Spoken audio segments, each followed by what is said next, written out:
Olá, aluno, explica aí. Professora Milena, professora de Biologia, com mais uma questão aí do Enem 2021, da primeira aplicação. E mais uma questão, minha gente, que trata de botânica, certo?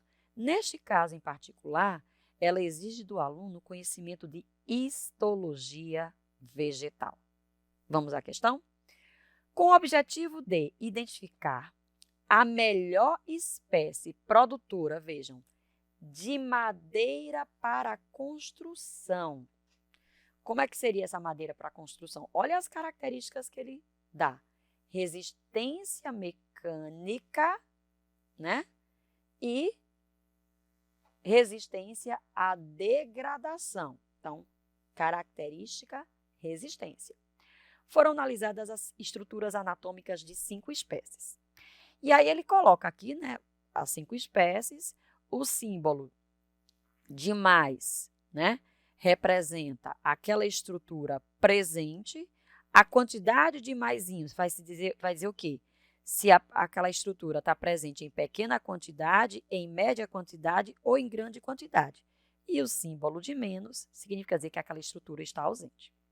Então, gente, para o aluno resolver essa questão, ele precisaria ter conhecimento de quê? Das características dos tecidos vegetais. Vamos dar uma revisada, então, em histologia vegetal. Veja só. Quais são os tecidos vegetais, né, que nós precisamos ter conhecimento? Os tecidos vegetais, pessoal, são divididos em 2 categorias. Vamos ver aqui. Existem os tecidos vegetais chamados de meristemas ou tecidos meristemáticos, tudo bem? E tem os tecidos chamados de adultos. Alguns chamam de tecidos permanentes. Falou em meristema, automaticamente a gente tem que pensar em quê? Tecidos que promovem o crescimento do vegetal, certo?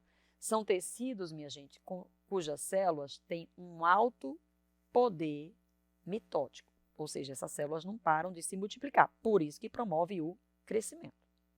Os meristemas estão divididos em 2 categorias. Quais são eles? Meristemas primários e meristemas secundários. Os primários, minha gente, são aqueles que vão promover o crescimento em comprimento, tá? Então, o crescimento assim, ó, longitudinal. Onde que eles ficam? Eles ficam na pontinha do caule e na pontinha da raiz. Então, também podem ser chamados de meristemas apicais. Os secundários são aqueles que promovem o crescimento em espessura, então, o crescimento, ó, lateral, certo? Então, primário, crescimento em comprimento, secundário, crescimento em espessura.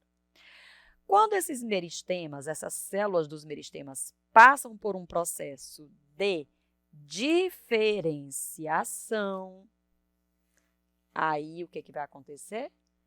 Essas células vão mudando de forma, né? Vão assumindo características peculiares para que se transformem em tecidos adultos. E aí, deixa eu puxar aqui para cá. Como é que estão divididos esses tecidos adultos? Então, nós temos os tecidos de revestimento. Nós temos os tecidos de sustentação. Nós não, né? As plantas. Sustentação. Tecidos de condução. E os tecidos de preenchimento. Basicamente, são esses aqui. Então, quando as células meristemáticas, né, elas vão se especializando, elas vão parando de se dividir, né, parando de fazer mitose e vão assumindo formas específicas para executar funções específicas. Bom, falou em tecido de revestimento, vocês vão pensar em 2. Epiderme e suber. A epiderme, gente, é um tecido vivo, certo? Aclorofilado, e que é encontrado revestindo todas as partes da planta. Raiz, caule, folha, flor, fruto, semente, tudo tem epiderme, tá? O suber, ele é um tecido morto. Quem matou o suber? Quem matou o suber foi uma substância impermeabilizante que se impregnou na parede das células do suber, né, na parede celular, chamada suberina. Esse tecido, gente, ele só é encontrado em plantas que crescem em espessura, nas partes da planta que crescem para os lados. Então, quem seriam esses órgãos, gente? Caule, tá? E raiz. A raiz toda, Milena? Não. Só uma zona da raiz que é chamada zona suberosa. Então, caules do tipo tronco, né? Caules de plantas de grande porte, que vão crescer lateralmente, é que vão ter este tal de suber, certo? Aí, onde o suber aparecer, a epiderme some, gente, tá? E aí, o que acontece? Ó, vamos fazer um corte aqui transversal. Vamos supor que isso aqui é um caule de uma planta que só tinha crescimento primário, ou seja, só tinha crescido em comprimento, tá? Então, a parte externa seria quem? Seria a epiderme. Só que aí vai acontecer de células, né, parenquimatosas, vou falar já aqui, ó, essas células aqui, ó, que eu estou circulando aqui em verde, elas podem formar, se desdiferenciar, essa é a palavra certa, tá? Então, esses meristemas aqui, ó, secundários, eles surgem por um processo chamado de desdiferenciação. É como se a célula que estava diferenciada, ela volta a ser meristema, tá? Ela readquire o quê? A capacidade mitótica dela. E aí surgem os meristemas secundários. Então, aqui vai surgir um meristema secundário, chamado de felogênio, que vai fazer mitose, um monte de mitose, e aí, pessoal, para fora, esse felogênio vai formando múltiplas camadas, olha como vai engrossando, tá vendo? Ó, vai formando múltiplas camadas que vão dar origem a quem? Que vão dar origem ao suber, certo? E isso aqui vai formar o quê futuramente? Isso aqui vai formar uma casca. Então, tem caules que tem essa camada de revestimento bem grossa, formando uma casca. Como é que se chama essa casca? Periderme, tá? A casca é para quê, gente? A casca é para dar proteção e não resistência mecânica, que é o que a questão está querendo. Bom, tecidos de sustentação, quais são eles? Tem dois também, né? O esclerênquima e o colênquima. Quais são as diferenças mais importantes? O esclerênquima é morto e o colênquima é vivo. O esclerênquima é morto por quê? Porque surgiu uma substância na parede celular, né, desse tecido chamada lignina, que acabou matando as células do esclerênquima por impermeabilização. E ele, gente, ele é muito resistente. Ó, muito resistente. Então, uma planta que tem muito esclerênquima é uma planta que tem um caule resistente, um caule rígido. Tudo bem? Então, ter esclerênquima é uma boa para isso aqui. Ter muito esclerênquima é uma boa para essa resistência mecânica. Já o colênquima, gente, ele é mais encontrado em partes da planta que sejam mais molinhas, que sejam flexíveis, aqueles caulezinhos, né? Flexíveis de plantas herbáceas, por exemplo, tem muito colênquima. Bom, tecidos de condução. Aí a gente está falando de quem? A gente está falando de floema e estamos falando de xilema. O floema é vivo, o xilema é morto, tá?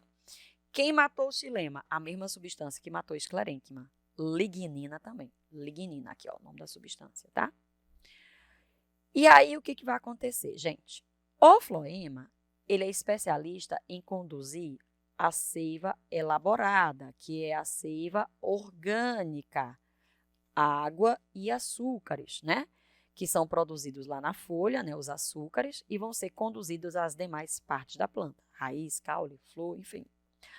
O xilema é especialista em conduzir a seiva bruta, que é a seiva inorgânica, né? Ou seja, água e sais minerais. De onde para onde? Das raízes até as folhas, certo?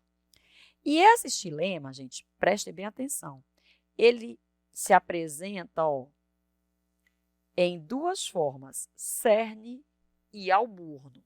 Vamos lá, vamos entender o que é isso. Se eu pegar um tronco de uma planta, um caule do tipo tronco, eu já disse que além da casca por fora, né? Aqui, ó, a casca aqui por fora,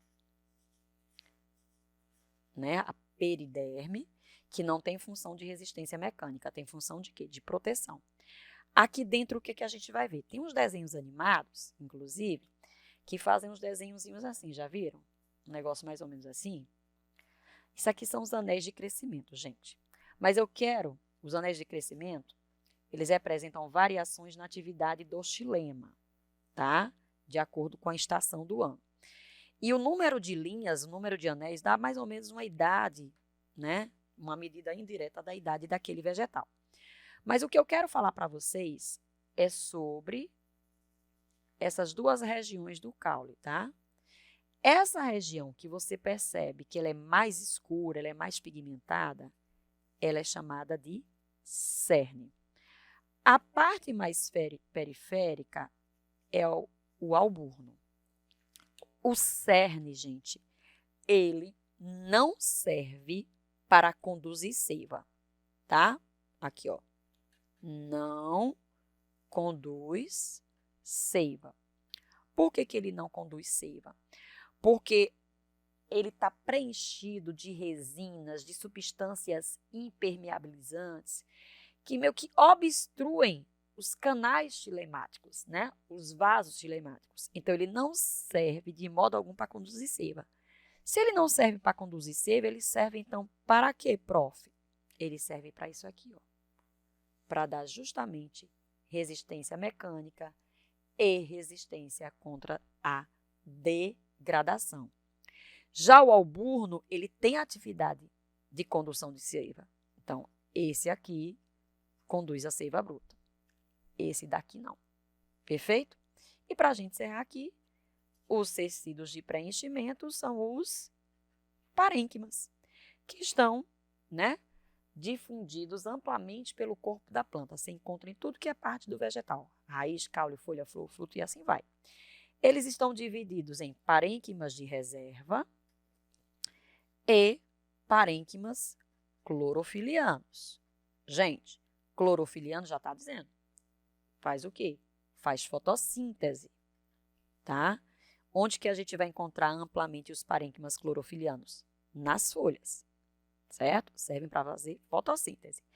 Os de reserva podem ser reserva de ar, reserva de água, tá?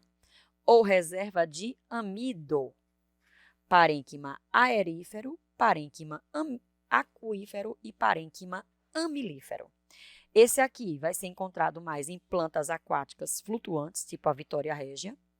Esse aqui vai ser encontrado mais em plantas xerófitas, né? Plantas que vivem em ambiente seco. E o parênquima que guarda amido, gente, é aquele que a gente vai encontrar mais nos órgãos vegetais, né? De reserva, como raízes, né? Como caules subterrâneos, enfim. Ok? Bom, revisado isso aqui, vamos agora ao comando da questão. Gente, ele quer saber dessas 5 espécies, qual é aquela que corresponde ao objetivo proposto. Qual é o objetivo proposto? Eu pego uma espécie que produz uma madeira boa para construção, uma madeira com uma boa resistência mecânica e uma boa resistência contra a degradação. Então, o que foi que eu disse, gente?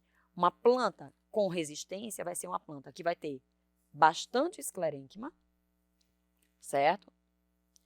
E que vai ser também uma planta com um cerne bem desenvolvido. Essa planta que reúne todas essas condições é a mais favorável, ok? Tá certo? Então, vamos lá aqui, ó. Na planta 1, tem o quê? Pequena quantidade de esclerênquima. Então, já não é uma planta, né, que serve bem. Então, aqui, ó, pequena quantidade. Gente, ó, a gente vai olhar para o segundo sinal, tá? Esse tem pequena quantidade, esse não tem, esse não tem. Esse tem pequena quantidade, esse tem pequena quantidade. Então, no que diz respeito ao esclerênquima, a gente elimina a opção 2 e a opção 3. Ficamos entre 1, 4 e 5. Vamos ao próximo. Floema e esclerênquima. Gente, floema é para sustentação? Floema para resistência mecânica? Não. Então, ó, pouco me importa se tem muito floema, né? Ter muito floema não interfere na característica que eu quero. Então, esqueça a parte de floema. Vamos olhar aqui para a esclerênquima. Bom, eu já eliminei a 2 e a 3, então estou aqui, ó, entre esse e esse. Pelo jeito, esse 5 sai ganhando, né? Tá vendo? Ó, ele tem uma cruzinha aqui, ó, né? E esse aqui não tem nenhum e esse não tem nenhum. Tá, vamos agora ao xilema.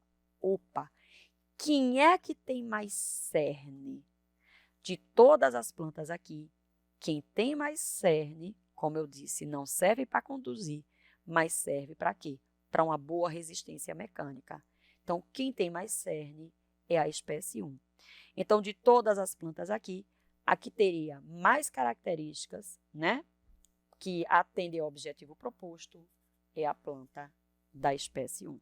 Beleza? Espero que vocês tenham entendido essa explanação geral sobre histologia vegetal e tenham entendido a proposta dessa questão.